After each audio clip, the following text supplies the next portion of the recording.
Re-bienvenue dans un nouveau suivi de portefeuille. Cette semaine, on va faire comme à l'habitude, on va aller voir le portefeuille CELI. On va commencer ici dans l'activité puisque j'ai reçu un dividende la semaine dernière dans mon CELI.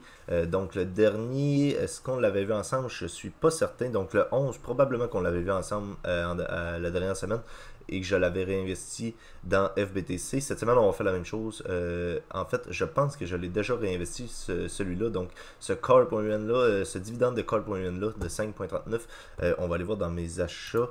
5.65 achats FBTC, donc c'est ça. Et l'autre, ouais, on l'avait racheté aussi, donc ça c'est parfait. On va aller voir ici sur CELI, donc total ici 21 822. Nous, on va aller voir CELI, donc 26,67% de rendement pour un total d'environ 14 300. On va cliquer dessus ici. Donc là, on n'a plus d'argent disponible ici pour l'instant. Donc, tout le portefeuille, très bonne nouvelle, est repassé dans le vert. Ben, très bonne nouvelle, oui puis non. Là. Vous savez qu'avec un DCA, moi, j'aime bien ça.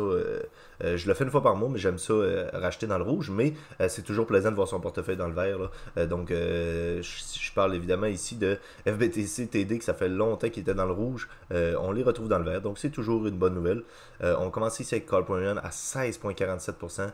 FBTC 4,63%, TD plus 2,14%. Pour ceux qui suivent les suivis de portefeuille, vous avez vu TD pendant plusieurs mois dans le rouge, là, à moins 10%, à moins 5% environ, mais on a continué d'accumuler. Donc TD, très bonne compagnie, très bonne banque canadienne qui se développe un petit peu aux États-Unis si je ne me trompe pas.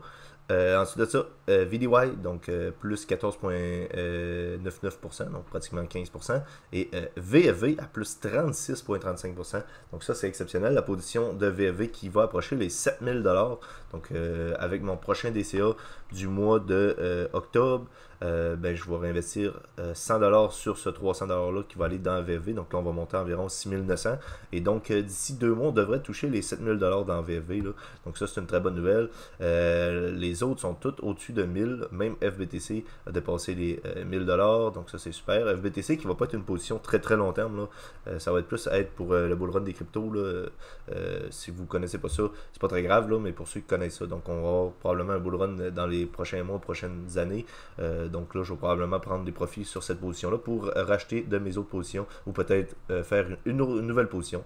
Donc ça, c'est ce qui conclut le suivi de portefeuille pour cette semaine. J'espère que ça vous a plu. N'hésitez pas de vous créer un compte Wealthsimple. Si vous n'en avez pas, vous avez droit à 25$ avec le lien en description.